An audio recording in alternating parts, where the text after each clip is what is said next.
안녕하세요. 저는 경기도 화성에 있는 손영숙이라고 합니다. 올해로 60이 된 평범한 노년의 주부죠. 제가 이 사연을 쓰게 된 건 작년에 저희 부부에게 일어났던 황당하면서도 가슴 아픈 일을 많은 분과 얘기 나누고 싶어서입니다. 혹시 배우자를 의심하고 계신 분이나 또 저처럼 오해로 인해 고통받는 분이 있다면 제 이야기가 조금이나마 위로가 되었으면 좋겠습니다. 저는 그 일을 겪으며 무엇보다 중요한 사실을 하나 깨달았어요. 부부란 아무리 오래 살아도 서로를 완전히 안다고 할 수 없고, 그래서 더욱 노력해야 한다는 걸 말이죠. 그럼 지금부터 평범했던 저희 부부의 일상이 한 통의 전화로 인해 혼란에 빠진 그날의 이야기부터 시작하겠습니다. 그날도 저는 늘 그랬듯이 아침 6시에 일어나 주방에서 아침을 준비하고 있었어요. 된장찌개 끓는 소리, 달걀 부치는 소리, 밥솥에서 김이 새어 나오는 소리, 이 모든 게 우리 부부의 하루를 여는 일상의 교향곡이었죠. 여보, 오늘도 된장찌개야? 냄새 좋다. 남편이 세수하고 나오며 물었습니다. 전 웃으며 대답했죠. 당신이 제일 좋아하는 거잖아요. 오늘은 바지락도 넣었어요. 33년. 남편과 결혼한 지 벌써 그만큼의 세월이 흘렀습니다. 동갑내기 남편과 25세 만나 다음 해에 결혼했으니 인생의 반 이상을 함께한 셈이죠. 큰아들은 몇 해 전에 결혼해서 분가했고 막내딸은 대학원 때문에 서울에서 자취하고 있습니다. 그렇게 우리 부부는 다시 신혼 때처럼 둘만의 시간을 보내고 있었어요. 남편은 느긋하게 아침을 먹고 나서 안방 TV를 켰습니다. 청춘을 은행에 다 바쳤던 남편이 그 해초에 명예퇴직을 선택했거든요. 퇴직금과 위로금을 두둑하게 챙겨받을 수 있는 기회라며 웃었지만 전 가슴이 아팠어요. 표면적으로는 남편이 스스로 선택한 것 같지만 속사정은 다를 거라는 걸 눈치채고 있었기 때문이죠. 남편은 늘 정년을 채우고 명예롭게 퇴직하길 원했는데 어려운 결심을 하게 된 데는 아마 내부적인 압력이 있었을 거라고 짐작했어요. 그때부터 아침 드라마를 보는 게 남편의 일과가 됐죠. 저는 설거지를 마치고 집안을 정리한 뒤 장바구니를 들었습니다. 여보, 나 마트 다녀올게요. 준호네 갖다 줄 반찬 좀 만들려고요. 그래, 조심해서 다녀와. 남편은 화면에서 눈을 떼지 않은 채 대답했습니다. 저는 현관문을 나서며 한 번 더 뒤를 돌아봤어요. 회색 운동복 차림으로 TV 앞에 앉아있는 남편의 뒷모습이 왠지 모르게 쓸쓸해 보였습니다. 은퇴 후 부쩍 말수가 줄어든 것 같았지만 그래도 건강하게 잘 지내고 있어 감사했죠. 마트는 집에서 걸어서 10분 거리에 있었습니다. 평일 오전이라 한산하더군요. 저는 여유롭게 장을 보며 반찬거리를 고민했네요. 그런데 한창 야채를 고르고 있을 때 핸드폰이 울렸죠. 고등학교 동창이자 산부인과 의사인 미경이었습니다. 미경아, 아침부터 무슨 일이니? 오늘은 안 바빠?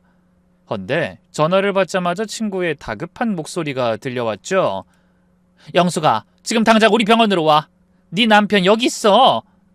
저는 야채 담던 손을 멈추고 대답했어요. 뭔 소리야? 우리 남편 지금 안방에 있는데? 아마 집에서 TV 보고 있을 거야. 아니야, 내가 똑똑히 봤어. 네 남편 박상철이 확실하다고. 빨리 와.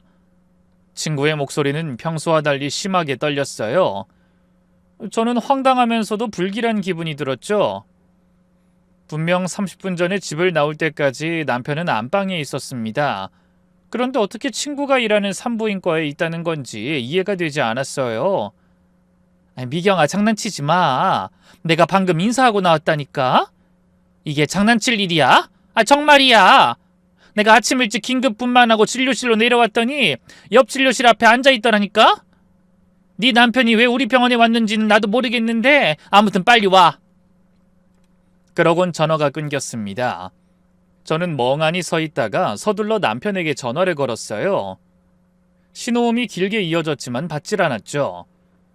불안감이 점점 커졌습니다. 혹시 남편이 갑자기 아파서 병원에 갔나? 하지만 미경이는 산부인과에서 일하는데? 저는 장바구니를 든 채로 마트를 나왔습니다. 그리고 재빨리 택시를 잡아타고 친구가 일하는 병원으로 향했죠. 차 안에서 계속 남편에게 전화를 걸었지만 여전히 받질 않더군요. 심장이 쿵쾅거렸습니다. 30년 넘게 함께 산 남편인데 제가 모르는 일이 있을 리 없다고 생각했어요. 분명 무슨 오해가 있을 거라고 놀란 마음을 진정시켰네요. 병원에 도착해 헐레벌떡 진료실 쪽으로 향했습니다. 복도를 걷는데 다리가 후들거렸죠. 다른 곳도 아니고 산부인과에 남편이 나타났다고 하니 어떻게 놀라지 않을 수 있겠어요. 진료실 앞 대기 의자에는 여러 명이 앉아 있었습니다. 저는 두리번거리며 남편을 찾았지만 보이질 않았네요. 그때 한 진료실 문이 열리고 친구가 나왔습니다. 하얀 가운을 입은 친구의 표정은 심각했죠. 영수가 왔구나. 미경아, 우리 남편 어딨어? 정말 여기 있어? 친구는 저를 진정시키듯 어깨를 잡았습니다. 일단 내 방으로 가자. 들어가서 얘기해. 그래서 저는 친구를 따라 진료실로 들어갔네요. 친구는 문을 닫고 저를 소파에 앉히더니 물 한 잔 따라주며 말했죠.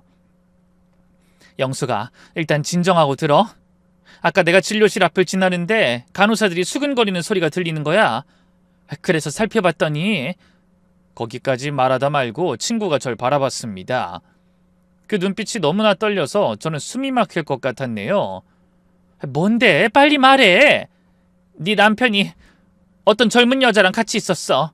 그것도 손 꼭 잡고 간호사들이 그걸 보고 쑥덕거리더라고. 남자가 아버지 뻘은 될 것 같다고. 순간 머릿속이 하얘졌습니다. 무슨 말도 안 되는 소리를... 전 억지로 웃으며 고개를 저었죠. 무슨 소리야? 네가 잘못 봤겠지. 우리 남편이 왜 여기 와? 그것도 젊은 여자랑? 아니, 내가 너희 남편을 알아본 게 이름 때문이었어. 얼굴 본 지는 한참 됐지만 이름은 정확히 기억하거든. 우리 사촌 오빠랑 너희 남편 이름이 같잖아. 그건 나도 알지만... 여자가 입원하게 됐는데 보호자 정보를 등록하면서 분명히 자기가 박상철이라고 하는 걸 들었어. 그걸 듣고 얼굴을 보니 너희 남편이 맞더라고. 내가 혹시나 하고 슬쩍 확인해보니까 나이랑 주소도 너희 남편이 틀림없는 거야. 그거 보고 너무 놀라서 얼른 너한테 전화한 거고. 저는 여전히 친구의 말을 믿을 수가 없었습니다. 아니, 믿고 싶지 않았죠? 그럴 리가 없어. 내가 아까 나올 때만 해도 집에서 TV 보고 있었다니까? 설사 병원에 왔다고 해도 왜 산부인과에 그것도 젊은 여자랑? 말도 안 돼. 혹시 지은이가 어디 아파서 같이 온 건가? 우리 딸 말이야. 그 말에 친구는 한숨을 쉬며 제 손을 잡았습니다. 영수가, 네 딸 얼굴이야. 내가 너무 잘 알지? 근데 아니었어. 나도 충격받아서 그 여자가 누군지 알아봤더니 우리 병원에 정기적으로 다니는 환자더라고. 이름은 김수진, 나이는 38. 38. 남편보다 20살 넘게 어린 나이였습니다. 저는 장바구니를 꽉 쥐며 물었어요. 그 여자가 왜 산부인과에 다니는데? 친구는 잠시 망설이다가 입을 열었습니다. 정기검진 때문에 다녀. 지금 임신 5개월째거든.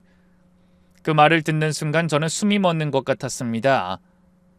잠시 심장이 멈춘 듯 했다가 다시 미친 듯이 뛰기 시작했죠. 뭐라고? 영수가... 전 벌떡 일어났습니다. 당장 남편을 만나 물어봐야 했어요. 이게 다 무슨 오해인지, 대체 무슨 일이 일어나고 있는 건지. 친구의 말이 사실이라면 남편은 제가 마트에 간 사이 서둘러 산부인과로 향했다는 건데, 평소에 남편은 그렇게 절 속이고 아무렇지 않게 살 수 있는 사람이 아니었습니다. 나 가볼게. 당장 집에 가야 해. 그 사람은 분명히 집에 있을 거야. 영수가 혼자 가지 마. 내가 같이 갈게. 하지만 저는 친구의 만류를 뿌리치고 병원을 나와 택시를 잡아탔죠. 집으로 가는 길이 그렇게 멀게 느껴진 적은 그 이전에도 이후에도 없었네요. 택시 안에서 남편과 함께한 시간이 주마등처럼 스쳐 지나가더군요. 첫 만남, 첫 데이트, 결혼식, 아이들 낳고 키우던 시절, 그 모든 게 거짓이었다는 말인지 하염없이 눈물이 흘렀습니다. 잠시 후 집에 도착했지만 거실은 조용했습니다. 안방 TV는 꺼져 있고 남편의 모습은 보이지 않았죠. 여보, 여보! 대답이 없었습니다. 저는 텅 빈 집안을 둘러보며 입술을 깨물었네요. 그때 핸드폰이 울렸습니다. 남편이었죠. 여보, 나야. 지금 어디야? 남편의 목소린 평소와 다름없이 차분했습니다. 집에 막 왔어요. 당신은 어디예요? 나 잠깐 볼 일이 있어서 나왔어. 점심은 밖에서 먹을 테니까 기다리지 말고 혼자 먹어.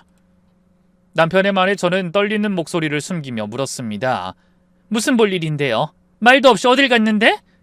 은행 후배가 같이 점심 먹자고 해서. 근데 왜? 아니 그냥 조심해서 다녀와요. 전화를 끊고 저는 그 자리에 주저앉았습니다. 그리고 그저 멍하니 허공만 바라봤죠. 반평생 넘게 함께 산 남편에게 비밀이 있었습니다. 그것도 38에 임신한 여자라는 비밀이.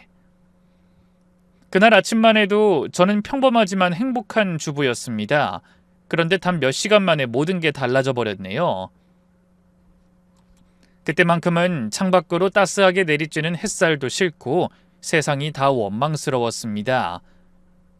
그 뒤로 저는 아무것도 하지 않고 소파에 앉아 남편만 기다렸어요. 하지만 저는 막상 집에 돌아온 남편을 보자 한마디도 물을 수가 없었습니다. 어떻게 이야기를 시작해야 할지 입이 떨어지지 않았고 혹시나 비밀을 들킨 남편이 뻔뻔하게 나올까봐 너무 겁이 났거든요. 저는 어렵게 일궈온 33년의 평화를 깨고 싶지 않았습니다. 그래서 그날 밤에 한숨도 자지 못하고 잠든 남편의 얼굴만 바라봤죠. 평소와 다를 바 없이 편안하게 잠든 남편을 보니 낮에 겪은 일이 다 꿈만 같았죠. 다음 날 저는 친구에게 다시 전화를 걸어 물었습니다. 미경아, 그 여자 입원한 병실이 어딘지 알 수 있니? 그러자 친구가 한숨을 쉬며 말했어요. 305호실이야. 유산기가 있어서 유산 방지 주사 맞으며 며칠 안정을 취해야 할 것 같더라. 내가 혹시나 하고 보호자 정보 다시 한번 확인했는데 분명히 너희 남편 맞아. 그래 알았어. 고마워. 그날 저는 결심했습니다. 직접 가서 눈으로 확인해야겠다고요. 그렇게 답답한 가슴을 안고 지내다가는 심장이 터져버릴 것 같았거든요. 그래서 차라리 모든 걸 확인하고 어떤 방향으로든 해결해야 할 것 같았네요. 잠시 후 입원실이 있는 층에 도착해 여기저기 둘러보다 복도 끝에 305호실이 보이는 걸 발견했습니다. 맘 같아서는 당장 달려들어가 그 여자 머리채라도 잡아 흔들고 싶었어요.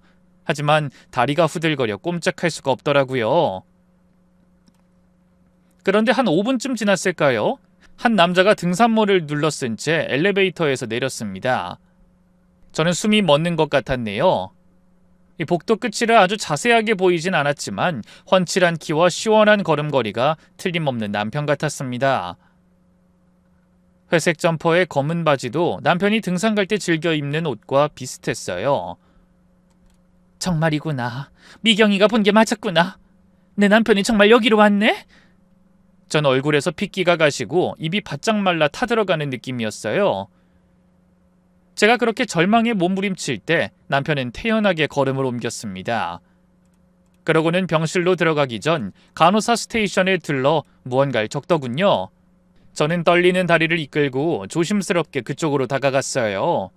그리고 눈을 찡그리며 남편이 적고 있는 걸 몰래 살펴보니 보호자 출입 명단이더군요. 보호자 박상철. 명단엔 남편의 이름이 선명하게 적혀 있었습니다.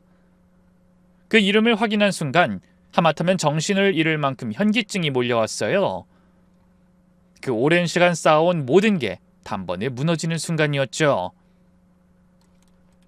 남편이 병실로 들어간 뒤 저는 떨리는 가슴을 안고 천천히 발걸음을 옮겼습니다.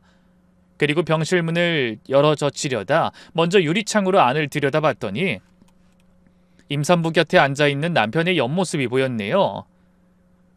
두 사람이 같이 있는 모습을 보자 가슴이 찢어지는 것 같았습니다. 너무나도 익숙한 옆모습. 아무리 문 밖에 있어도 전 그게 남편이라는 걸 알 수 있었죠. 늘 먼저 다가와 제 손을 잡던 남편의 손이 그날은 젊은 임산부의 손을 잡고 있더군요. 그러더니 여자의 이마를 부드럽게 쓰다듬으며 무언가를 말하고 있었어요. 목소린 잘 들리지 않았지만 그 다정한 모습에 저는 그 자리에 주저앉고 싶었습니다. 다음 순간 남편이 임산부의 배에 손을 올렸어요. 그러고는 조심스럽게 마치 보물을 다루듯이 여자에게 웃으며 무언가를 말했고 젊은 여자도 따라 웃었습니다. 그 웃음이 너무나 낯설었네요. 퇴직 후 남편은 늘 무표정하거나 공허한 얼굴만 보였는데 그 여자 앞에서는 환하게 웃더군요. 저는 더 이상 눈 뜨고 그 꼴을 보고 있을 수가 없었어요. 그래서 비틀거리는 발걸음을 옮겨 병원을 나와 다시 택시를 탔죠. 집으로 향하는 동안 머릿속은 백지처럼 하얘졌습니다. 집에 도착했을 때는 오전이 훌쩍 지나 있었어요. 현관문을 열고 들어가자 예상대로 집안은 조용하더군요. 여보? 역시나 대답은 없었습니다. 집안을 둘러봐도 남편의 모습은 보이지 않았죠. 당연했습니다. 남편은 그 시간에 20살이나 어린 여자의 곁에서 행복에 겨워 웃고 있을 테니까요. 그날도 역시 남편은 저녁 시간이 다 되어서야 돌아왔어요. 전 아무것도 모르는 척 물었죠. 요즘 어딜 그렇게 다녀요? 어제도 나가더니. 그러자 남편은 흠칫 놀라는 것 같더니 당황한 목소리로 말했어요. 아이, 집에만 있으면 뭐해. 그냥 도서관도 가고 친구들도 만나고. 그러면서 말끝을 흐리는 걸 보니 열불이 났습니다. 마음속으로 12번도 넘게 남편을 향해 소리쳤죠. 거짓말, 거짓말! 새파랗게 어린 여자 옆에 붙어 앉아서 이 시간까지 깨가 쏟아지게 놀다 왔겠지. 하지만 전 그 말을 목구멍으로 삼켰습니다. 차마 제 입 밖으로 그 말을 꺼내놓기도 무서웠어요. 그 말을 꺼내는 순간 남편이 미련 없이 절 버리고 떠날 것만 같더라고요. 그래서 이러지도 저러지도 못하고 매일 밤 눈물을 흘리며 잠 못 드는 밤을 보내고 있었습니다. 다음 날 남편은 아침부터 부산하게 외출 준비를 했어요. 퇴직하고 계속 집에서만 지내던 남편이 그맘때부터 부쩍 외출이 잦아진 이유를 저는 너무나 잘 알고 있었죠. 남편은 또 아무렇지 않은 표정으로 저에게 인사를 건넸어요. 나 오늘도 좀 늦을 것 같거든. 기다리지 말고 저녁 먼저 먹어. 저는 다 알면서도 모르는 척 애써 감정을 다스리며 물었죠. 오늘 또 나가요? 오늘은 어딜 가는 거예요? 아니, 왜 이렇게 꼬치꼬치 물어? 볼 일이 있으니까 나가는 거지. 방귀 낀 놈이 성낸다더니 남편은 전에 없이 파르르 성질을 내고는 뒤도 돌아보지 않고 나가버렸습니다. 언젠가 TV에서 바람 피운 남자 중에 큰 소리 치지 않는 남편이 없다고 하던 말이 생각났어요. 그러고는 하나같이 자기가 헛짓한 걸 마누라 탓이라고 한다더군요. 남편도 그런 남자들과 다를 바 없다고 생각하니 어이가 없었습니다. 그래서 아무렇지도 않게 나가는 남편의 뒷모습을 바라보다 충동적으로 지갑과 핸드폰을 챙겨들고 뒤를 쫓았네요. 뭘 딱히 어떻게 해보겠다는 건 아니었지만 혹시라도 외도의 증거를 남겨야 할지 모른다는 생각이 들었던 겁니다. 게다가 남편이 밖에서 무슨 짓을 하고 다닐지 모른다고 생각하니 집에서 얌전히 기다리고 있을 수도 없더라고요. 그래서 조심스럽게 남편의 한참 뒤에서 들키지 않기 위해 노력하면서 뒤를 따라갔죠. 하지만 그날 남편은 여자를 만나러 가지 않았어요. 은행에 가서 통장을 정리하거나 도서관에 가서 책을 찾아보고 산책하는 게 다였습니다. 그렇게 한 이틀 정도 따라다녀 봤지만 외도의 증거를 잡을 만한 일은 하지 않더군요. 혹시나 남편이 제가 따라가는 걸 눈치챈 게 아닌지 의심도 했습니다. 하지만 그래 보이진 않더라고요. 그래서 제 마음도 좀 느슨해질 무렵 저에게는 분명 도서관에 간다고 말했던 남편이 동네 근처를 어슬렁거리다가 어딘가로 전화를 걸었습니다. 그 모습을 숨어서 지켜보다 남편이 전화를 건 상대가 저라는 걸 알고 깜짝 놀라서 전화를 받았네요.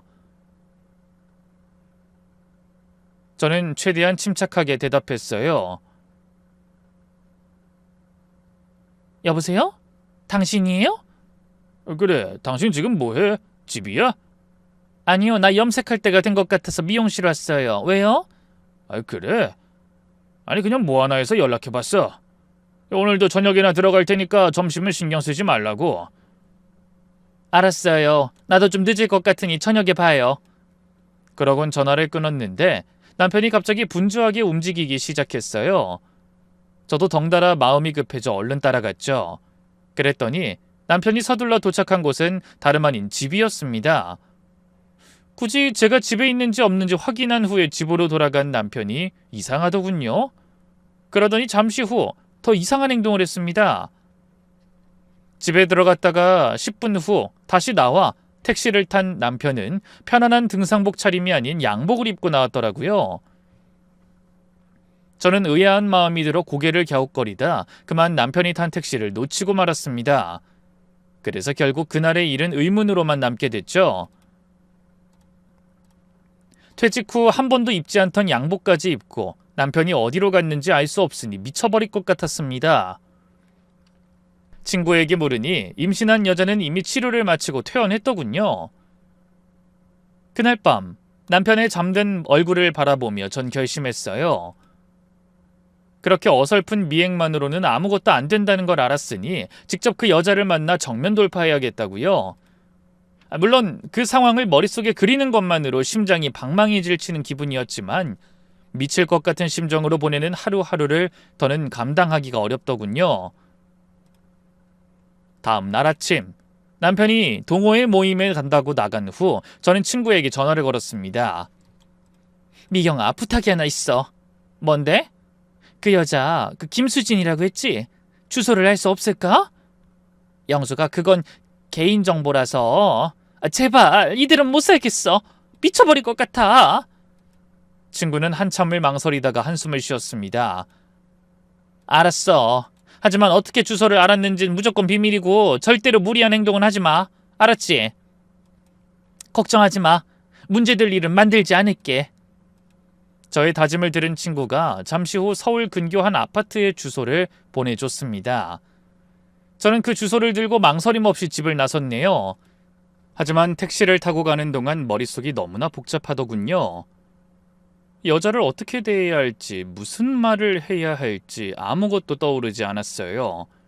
게다가 벨을 눌렀는데 혹시나 그 집에서 남편이 나온다면 그 일을 또 어떻게 감당해야 할지.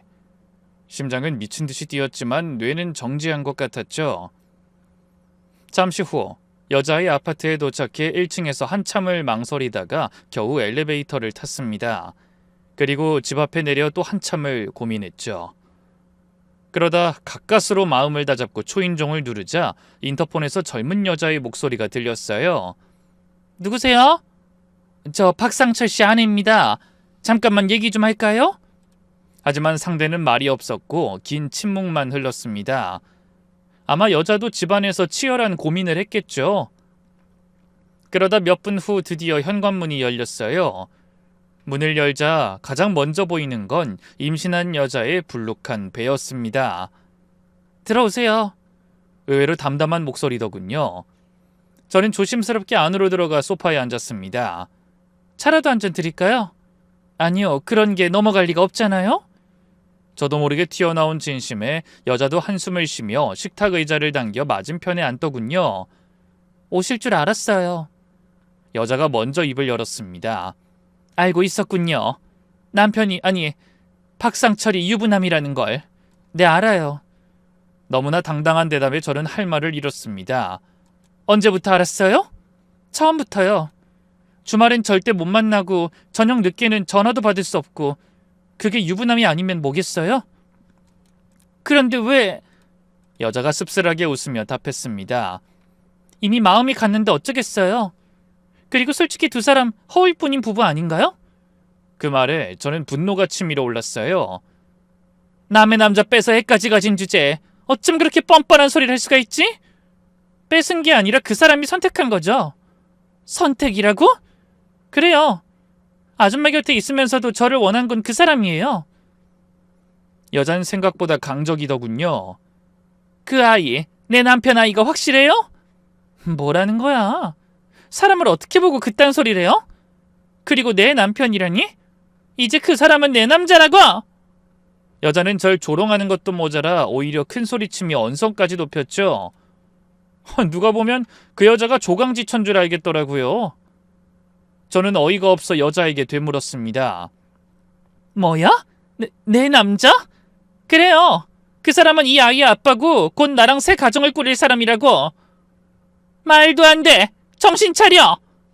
딸이 20살 넘게 많은 남자랑 이러고 다니는 거 그쪽 부모들은 알아? 여자는 제가 부모 얘기를 꺼내자 발끈했는지 갑자기 이성을 잃고 소리쳤어요. 남의 부모 걱정하지 말고 당신 앞가림이나 잘해. 그렇게 간절하면 진즉 남편 건사 잘할 것이지. 이미 엎질러진 물은 어떻게 주워 담겠다는 거야? 괜한 일에 기운 빼지 말고 당장 나가! 뭐라고? 늙어서 귀까지 먹었어? 좋게 말할 때 당장 나가라고! 당신도 사실 그 사람이 당신 말고 날 선택할까봐 겁나지? 그러니까 남편한텐 찍소리도 못하고 도둑고양이처럼 남의 주소나 알아내서 이렇게 찾아온 거 아니냐고! 상간녀의 말 한마디 한마디가 제 가슴에 비수처럼 꽂혔습니다. 저는 주먹을 꽉 쥐며 말했어요. 아무리 잘난 척 해봐야 당신들은 더러운 불륜 남녀일 뿐이야. 어떤 말로도 정당화되지 않는다고. 정당화? 그딴 거 관심 없어. 난 그냥 내가 사랑하는 사람 아이 낳고 가정을 이뤄서 잘 살길 바라는 것뿐이야. 그러더니 갑자기 현관문을 걸어가 소리쳤어요. 그만 가주세요. 난 할 말 다 했으니까. 아직 끝나지 않았어. 아니 끝났어. 아줌마가 뭐라고 하든 그 사람은 이미 마음을 정했거든요. 벌써 이혼 서류도 준비하고 있다고. 이혼 서류라니. 그 말에 저는 다리에 힘이 풀렸습니다. 곧 연락할 거예요. 그때 깔끔하게 도장이나 찍어줘요. 위자료는 충분히 드린다고 했으니까. 그러더니 현관문을 열더군요. 저는 비틀거리며 간신히 일어나 그 집에서 걸어 나왔어요. 그리고 집으로 돌아오는 내내 가슴을 치며 저의 어리석음과 답답함을 자책했습니다. 고작 상간녀에게 그딴 소리나 듣기 위해 어렵게 집까지 찾아간 건지 저 자신이 한심했죠. 집에 도착했을 때 남편은 아직 들어오지 않았더군요. 저는 냉장고에서 소주를 꺼내 마시지도 못하는 술을 병에 담긴 채로 양껏 들이켰습니다. 독한 소주의 향이 목을 타고 온몸에 퍼지는 기분이었죠. 술 기운이 돌자 눈물이 나더군요. 서러움인지 분노인지 모를 감정이 북받쳐 올랐네요. 나쁜 인간, 나쁜 인간! 혼자 중얼거리며 또 한 모금을 들이켰습니다. 그렇게 연거푸 몇 번을 반복하니 방바닥이 빙글빙글 도는 기분이었어요. 바로 그때 현관문이 열리고 남편이 들어오더니 절 보고 깜짝 놀라더군요. 당신 술 마시고 있어? 아니 이게 무슨 일이야? 남편은 당황한 표정으로 비틀거리는 저에게 다가왔습니다. 당신 정말 나쁜 사람이야. 뭐? 아니 뜬금없이 그게 무슨 소리야? 김수진! 나 그 여자 만났어. 너 나랑 이혼할 거라며? 그 말에 남편이 인상을 찡그리며 물었습니다. 김수진이라니? 그게 누군데? 오리발 내밀면 다야? 누구긴 누구야? 당신의 임신한 그 새파랗게 어린 상간녀 말이지. 상간녀? 당신 지금 무슨 소리 하는 거야? 임신은 또 무슨 소리고? 혹시 꿈 꿨어? 그 말에 저는 충동적으로 남편의 멱살을 잡았습니다. 힘이 없어서 제대로 잡히지도 않았지만 일단 손에 잡힌 옷깃을 있는 힘껏 흔들며 소리쳤죠. 꿈? 그래. 나도 다 꿈이었으면 좋겠다. 내가 너한테 뭘 그렇게 잘못했다고 나한테 이런 짓을 해? 이제 애들 얼굴은 어떻게 보려고? 여보 진정해. 도대체 무슨 일인지 설명해보란 말이야. 그러더니 남편이 절 거실로 데려가 소파에 앉히려 했지만 저는 남편의 손길을 완강히 거부하며 고래고래 외쳤어요. 설명은 무슨? 설명하려면 당신이 해야지. 딸 같은 여자랑 그런 짓을 해놓고 언제까지 발뺌할 거야? 그러다 갑자기 서럽고 억울한 마음이 복받쳐 눈물이 쏟아졌습니다. 나쁜 자식! 대체 왜 이러는 거야? 그러게 마시지도 못하는 술을 왜 마셔? 하지만 남편의 그 목소리를 끝으로 저는 정신을 잃고 말았어요. 남편이 저를 안아 일으키려는 것 같았지만 이미 의식이 흐릿해 다음 일은 전혀 떠오르지 않았네요. 그날 밤, 난생 처음으로 술에 취해 정신을 잃고 악몽에 시달렸습니다. 남편이 젊은 상간녀와 아이를 안고 행복하게 웃으며 홀로 남겨진 저를 비웃는 꿈을 꿨네요. 아마 꿈속에서도 저는 오열했던 것 같습니다. 다음 날 아침, 끔찍한 두통과 함께 눈을 떴습니다. 남편이 제 옆에 앉아있다 걱정스러운 말투로 물었네요. 정신이 들어? 속은 좀 어때? 괜찮아요. 여보, 대체 무슨 일 때문에 술을 마신 거야? 나한테 차근차근 설명 좀 해봐. 김수진이라는 사람은 누구야? 그 말에 저는 또 발끈해서 고개를 돌려 남편을 노려봤습니다. 헌데 그때 마주친 남편의 눈빛은 진심으로 저를 걱정하는 눈빛이었어요. 지난 30여 년간 한결같이 가족을 지켜주던 그 눈빛 그대로였죠. 연기라고 하기엔 너무나 진실해 보였네요. 정말 몰라요? 김수진 38살 피아노 강사. 당신 아이를 임신한 여자잖아요. 여보, 어제부터 왜 자꾸 이상한 소리를 해? 난 정말 그런 사람 모른다니까. 어디서 무슨 얘기를 들은 거야? 계속 그럴 거예요? 뭐 삼자대면이라도 해야 인정할 거야? 그 여자 앞에서도 이렇게 모른 척 할 수 있는지 한번 볼까? 도대체 내가 뭘 모른 척 한다는 건지 모르겠네. 그래 좋아. 그 여자를 부르든 누굴 부르든 이 상황을 설명할 수 있는 사람을 만나보자고. 남편의 당당한 태도에 저도 잠시 마음이 흔들렸습니다. 하지만 이내 절 조롱하던 여자의 둥근 배가 떠올라 고개를 저으며 한숨 쉬었어요. 그럼 지금 당장 만나러 가요. 셋이 만나서 확실히 하자고요. 그러자 남편은 아무 망설임 없이 고개를 끄덕이더군요. 좋아. 나도 답답해서 더는 안 되겠어. 그래서 저는 남편과 함께 전날 찾아갔던 여자의 아파트로 다시 찾아가 떨리는 마음으로 배를 눌렀죠. 그러자 상간녀가 인터폰으로 제 얼굴을 확인했는지 날카로운 목소리로 외쳤어요. 왜 또 왔어요? 자꾸 이렇게 찾아오면 경찰에 신고할 거예요? 우리 잠깐 얘기 좀 해요. 오늘은 남편이랑 같이 왔어요. 뭐라고요? 그러더니 다급한 여자의 발소리가 들리고 곧 문이 열렸네요. 헌데 여자의 반응이 이상했어요. 제 곁에 선 남편의 얼굴을 뚫어지게 바라보더니 다시 고개를 돌려 문 밖을 두리번거리며 이렇게 말했습니다. 그 사람이랑 같이 왔다더니 어딨어요? 혹시 거짓말한 거예요? 그게 무슨 말이에요? 여기 있잖아요. 내 남편 박상철. 뭐라고요? 아니 그게 무슨... 이 사람은 우리 그이가 아니잖아요. 뜻밖의 반응에 저는 어안이 벙벙해서 다시 한번 말했습니다. 당신이야말로 지금 무슨 말을 하는 거예요? 이 사람이 내 남편 박상철이라고. 당신 보호자로 산부인과에 등록된 그 사람은 바로 이 사람이란 말이야. 어머! 그 순간 상간녀의 얼굴이 새하얗게 질리더니 더듬거리며 외쳤습니다. 이 사람 아니에요. 뭐라고요? 이 사람 아니라고요. 내가 만난 박상철은 많이 닮긴 했지만 이 사람 아니에요. 여자는 당황한 목소리로 소리쳤습니다. 남편도 어리둥절한 표정으로 물었죠. 아니 이게 무슨... 여보, 이분이 누군지 설명 좀 해줘. 난 처음 보는데. 남편의 말에 여자는 입술을 깨물며 말했어요. 뭐가 잘못된 것 같아요. 잠시만요. 그러더니 안으로 들어가 증명사진 하나를 꺼내와 저와 남편에게 내밀었습니다. 이 사람이 박상철이라고요. 여기 주민등록등본도 있어요. 그 사람이 대출받겠다고 서류를 준비하다가 우리 집에 떨어뜨리고 간 거예요. 그래서 저와 남편은 여자가 건네준 주민등록등본을 확인했습니다. 그건 틀림없이 남편의 등본이 맞았어요. 저와 남편이 부부라는 걸 확인할 수 있는 서류였죠. 하지만 서류 말고 여자가 내민 작은 증명사진은 분명히 제 남편이 아니었습니다. 언뜻 보면 굉장히 닮아 보였지만 분명 닮은 사람일 뿐 남편은 아니었네요. 다만 이목구비와 머리 스타일, 분위기까지 아주 흡사해 착각할 수 있겠더라고요. 저는 마른 침을 삼키며 여자에게 물었습니다. 뭔가 잘못된 것 같아요. 이 등본의 주인은 내 남편이지만 당신이 아는 박상철은 내 남편이 아니에요.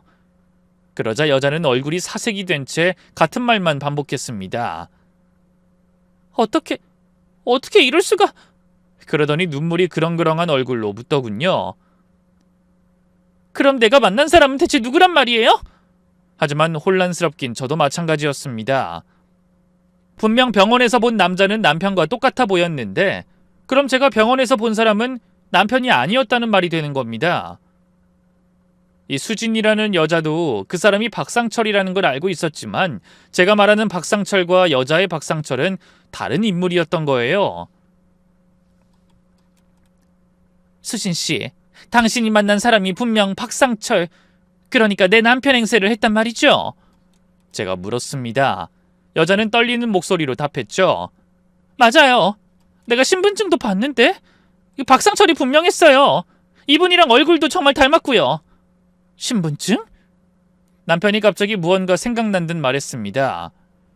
작년에 지갑을 잃어버린 적이 있긴 한데 혹시...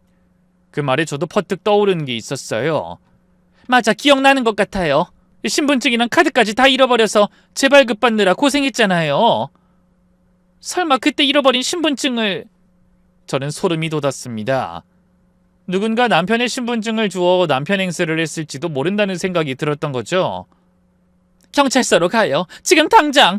제가 말했습니다. 이건 단순한 불륜이 아니라 범죄일지도 모른다는 생각이 들었어요. 잠시 후 저희 세 사람은 경찰서로 찾아가서 형사에게 자초지종을 설명했죠. 그러니까 누군가가 박상철 씨의 신분을 도용해서 이 여성분을 속였다는 말씀인가요? 네, 그런 것 같습니다. 남편의 말에 형사가 고개를 끄덕이더니 심각한 표정으로 말했어요.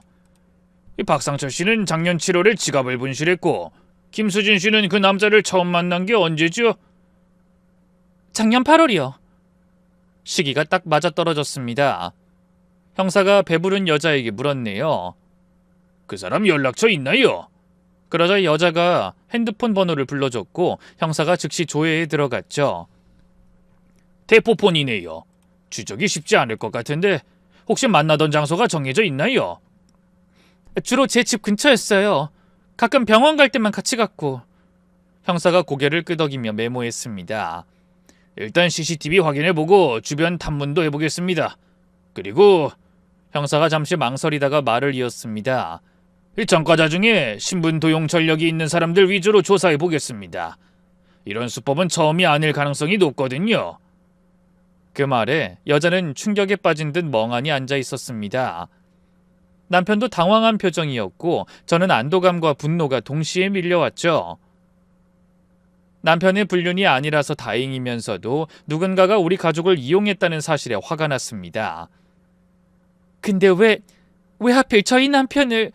제가 묻자 형사님이 대답했죠. 이 평범한 중장년 남성이 타깃이 되기 쉽습니다. 이 특징이 뚜렷하지 않아서 변장하기 쉽고 의심받을 가능성도 적으니까요. 아마 잃어버린 신분증을 습득하고 범행을 구상했을 거예요. 저와 남편은 놀란 가슴을 진정시키지 못한 채 며칠을 보냈습니다. 그러다 한참 만에야 형사에게서 연락이 왔네요. 범인 찾았습니다. 그 말을 듣고 서둘러 경찰서로 향했습니다. 저희를 기다리던 형사가 사진 하나를 보여주며 말했어요. 이 사람입니다. 김준혁 52세 사기 전과 산범이에요. 사진 속 남자는 남편과 닮아 보였지만 며칠 전 여자가 보여준 증명사진과는 좀 달라 보였어요. 이 머리 스타일도 다르고 얼굴도 어딘가 다른 것 같았죠. 성형도 했네요. 이 코를 박상철 씨랑 비슷하게 바꾸고 눈썹 모양도 비슷하게 문신했더군요. 성형외과 수술 기록도 다 확인했습니다. 네? 아니 성형까지요? 남편이 놀라서 되묻자 형사가 고개를 끄덕이며 말했어요. 네, 이 신분증 속 박상철 씨와 최대한 비슷하게 만들려고 한 것 같습니다. 계획적인 범죄죠. 형사는 놀라서 입을 다물지 못하는 저희에게 더욱 기가 막힌 사실을 알려줬습니다. 주로 경제적으로 여유 있는 독신 여성을 노렸습니다. 부부 사이가 안 좋아 곧 이혼할 거라고 접근해서 화려한 말솜씨로 신뢰를 쌓고 나중에 돈을 빌리거나 투자를 유도하는 수법이죠. 그 말에 임신한 여자가 눈물을 글썽이며 물었네요. 그럼 저도 그렇게 이용당했다는 건가요? 혹시 뭔가 요구한 게 있지 않나요? 사실은 아이가 태어나면 같이 살 집을 알아봤는데 사업에 자금이 다 묶여 있어서 계약금이 부족하다고 했어요. 그래서 5천 줬어요. 역시 그럴 줄 알았어요. 그러다 이혼하려면 위자료가 필요하다고 또 경제적인 요구를 했을 거예요. 임신해서 부탁을 거절하지 못할 걸 아니까 계속 비슷한 요구를 했을 겁니다. 그럴 리가... 아마 계속된 요구를 거절하면 이혼 못하게 됐다면서 불륜 사실을 가족과 주변에 알리겠다고 협박도 했을 거예요. 사실 그 수법으로 당한 여성 피해자들이 3명이나 더 있습니다. 네? 다른 여자들을 만났다는 거예요? 네, 그중엔 유부녀도 있었는데 모텔에서 잠든 사진을 몰래 찍어서 남편한테 보내겠다고 협박한 경우도 있어요. 그 모든 일을 박상철 씨 이름과 신분을 도용해서 저질렀고요. 이 신용금고에 박상철 씨 이름으로 계좌를 만들어서 그걸 돈 뜯는 용도로 이용했더라고요. 철저하게 본인이 누군지 숨긴 거죠. 만약 도주해도 피해자들이 사기꾼의 정체를 박상철 씨로 알 테니까요. 그래도 다행인 건 은행에 자주 드나들다 꼬리가 밟힐까봐 그랬는지 대출 신청을 했다 취소한 기록이 있더군요. 계속되는 놀라운 진실에 결국 여자는 그 자리에서 울음을 터뜨렸습니다. 어떻게 이럴 수가... 전 정말 제 모든 걸 다 걸었는데... 저는 복잡한 심정으로 여자를 바라봤습니다. 며칠 전까지만 해도 치 떨리게 미워했던 사람인데 엄청난 비밀을 알고 나자 여자가 불쌍해 보이기까지 하더군요. 김준혁은 이미 도주한 것 같습니다. 저희가 수사를 시작했다는 걸 어떻게 알았는지 아마 근처에서 김수진 씨를 감시하고 있었나 봅니다. 그 말을 가만히 듣고 있던 남편이 물었습니다. 잡을 수 있을까요? 최선을 다하겠습니다. 이 전국에 수배령 내렸고 공항이랑 항만도 조사 중입니다. 경찰서를 나오면서 세 사람 중 누구도 쉽게 입을 열지 못했습니다. 그런데 그때 여자가 고개를 숙이더니 이렇게 말했어요. 죄송해요. 아주머니께 정말 못할 말을 많이 했어요. 근데 그게 다 헛소리였네요. 제가 이용당하는 것도 모르고... 어쨌든 당신도 피해자군요. 지금 나보다 더 곤란한 건 누가 봐도 당신이에요. 그러면서 상대의 부푼 배를 바라봤어요. 여자는 말을 잇지 못하고 흐느끼기만 했습니다. 사람 일은 한치 앞을 모른다더니 불과 며칠 만에 순식간에 여자와 저의 처지가 뒤바뀌어 버렸더군요. 남편이 불륜을 저지른 줄 알고 지옥 같은 시간을 보내던 저는 마치 죽다 살아난 기분이었어요. 반대로 유부남과 애까지 가지고도 당당하게 큰소리치던 여자는 생지옥을 경험하게 됐죠. 하지만 남편이 불륜을 저지른 게 아니라는 사실만으로도 전 충분했습니다. 그래서 여자에게 화낼 생각도 없었네요. 제가 화내지 않아도 정체 모를 범죄자의 애를 가진 여자는 앞이 캄캄할 테니까요.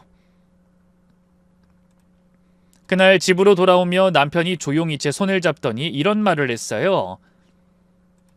여보, 그동안 힘들었지? 미안해. 내가 조심하지 못해서 당신이 별일을 다 겪네. 당신 잘못 아니잖아요. 지갑 잃어버리는 거야 흔한 일인데 그걸 이용해 범죄를 저지른 게 몹쓸 인간이죠. 그리고 나도 미안해요. 30년 넘게 같이 살면서 난 누구보다 당신을 믿는다고 생각했는데 막상 이런 일 생기니까 의심이나 하고. 상황이 이런데 어떻게 안 그럴 수가 있겠어. 이런 일 겪으면서도 나한테 한마디 하지 못하고. 당신이 얼마나 괴로웠을지 그 생각만 하면 속상해.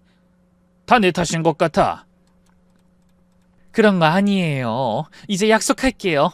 앞으로 어떤 일이 있든 당신을 믿고 뭐든 다 상의할게요. 그러면서 남편의 손을 꼭 잡았죠. 따뜻한 온기가 온몸으로 전해지는 기분이 들자 의심과 오해, 질투와 분노로 가득했던 지난 며칠이 꿈만 같이 느껴졌습니다. 비록 겪지 말아야 할 악몽 같은 일을 겪었지만 그 사건이 우리 부부에게는 새로운 시작이 되어줄 것 같은 기분이 들었죠. 제 마음은 그제야 안개가 거친 듯 맑아졌습니다. 그리고 한 달이 지난 어느 날 아침, 형사에게 다시 전화가 걸려왔어요. 김준혁을 체포했습니다. 정말요? 어디서 잡혔나요? 부산에서요. 수배당하고도 대범하게 또 다른 여성에게 접근하던 중이었어요.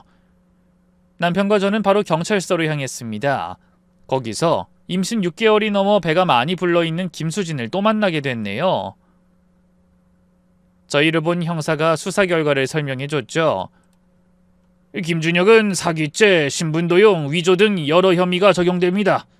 피해 금액도 상당하고 여러 건이 중복돼서 최소 10년 이상의 중형이 예상되네요. 10년? 남편이 중얼거렸습니다. 네, 계획적이고 악질적인 범죄라서 법원에서도 엄중히 처벌할 것 같습니다. 김수진 씨 말고도 임신 중인 여성이 한 명 더 있더라고요.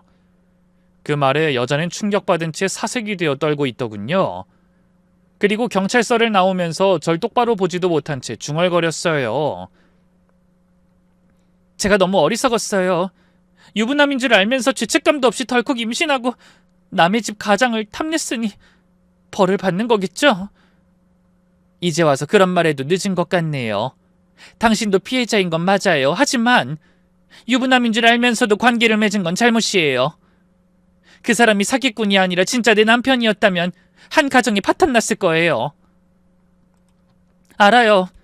변명의 여지가 없네요. 정말 죄송해요. 그러고는 눈물을 흘리며 돌아섰습니다. 불룩한 배를 안고 힘겹게 걸어가는 그녀의 뒷모습이 안쓰러우면서도 자업자득이라는 생각이 들었죠. 여자는 범죄자이자 사기꾼의 아이를 혼자 낳아 키우며 자신이 저지른 죄의 대가를 혹독하게 치르게 됐습니다. 집으로 돌아오며 남편이 이런 말을 하더군요. 나 이번 일 겪으면서 많은 생각을 했어. 사실 그동안 너무 이른 퇴직에 마음을 잡기가 힘들었거든. 종일 집에서 뒹구는 게 당신한테 민망하고 창피했나 봐.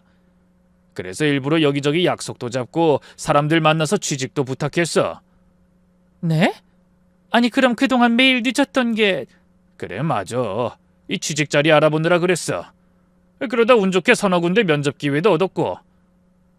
근데 생각보다 나처럼 젊은 퇴직자가 많은지 이 경쟁률이 엄청 치열한 거야. 그래서 뜻대로 되지 않는데 당신이 어디 가는지 자꾸 물으니 나도 모르게 성질을 부렸어. 미안해. 전 그제야 남편이 밖으로 돌며 저에게 짜증냈던 이유를 알게 됐어요. 우리 부부는 매일 붙어 있으면서도 서로의 마음속에 어떤 고민이 있는지 전혀 몰랐던 겁니다. 남편도 같은 생각을 했는지 절 지그시 바라보며 말했습니다. 우리가 속마음을 터놓고 지냈다면 그런 갈등과 고민이 없었을 거야. 그러니까 앞으로는 달라집시다. 더 많이 대화하고 함께 시간을 보내고 다시 신혼처럼 살아보자고. 나도 생각 고쳐먹으니 마음이 편해. 나한테 주어진 이 시간을 원망하지 않고 당신과 가족을 위해 얻은 보너스 같은 시간으로 생각하려고 맘먹었거든. 전 그런 남편의 말에 가슴이 먹먹해졌습니다. 그 후로 우리 부부의 일상은 많이 달라졌어요.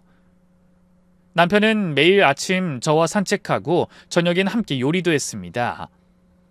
주말엔 영화도 보고 전시회도 가고 젊은 시절 못 가본 여행지도 다녀왔죠. 무엇보다 대화가 많아졌습니다. 하루 있었던 일, 느낀 점, 고민거리까지 모든 걸 나누게 되었네요. 그리고 그 소소한 일상과 대화가 얼마나 소중한지 새삼 깨달아갈 때쯤 남편이 흥분한 얼굴로 다가와 소리쳤습니다. 여보, 나 지난번에 면접 본 그 시니어 인턴에 합격했어. 인턴 기간 잘 보내면 정규직으로 전환 기회도 준다네. 어머나 잘 됐네요. 축하해요. 고마워. 이게 다 당신 응원 덕이야. 나 조심 잃지 않고 열심히 할게. 그 뒤로 남편은 사회 초년생으로 돌아간 기분이라며 신나게 출근했습니다.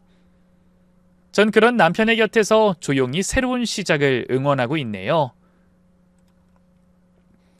여러분도 힘든 시간을 보내며 더욱 단단해진 저와 남편에게 따뜻한 격려와 조언의 말씀 한마디 남겨주시겠어요?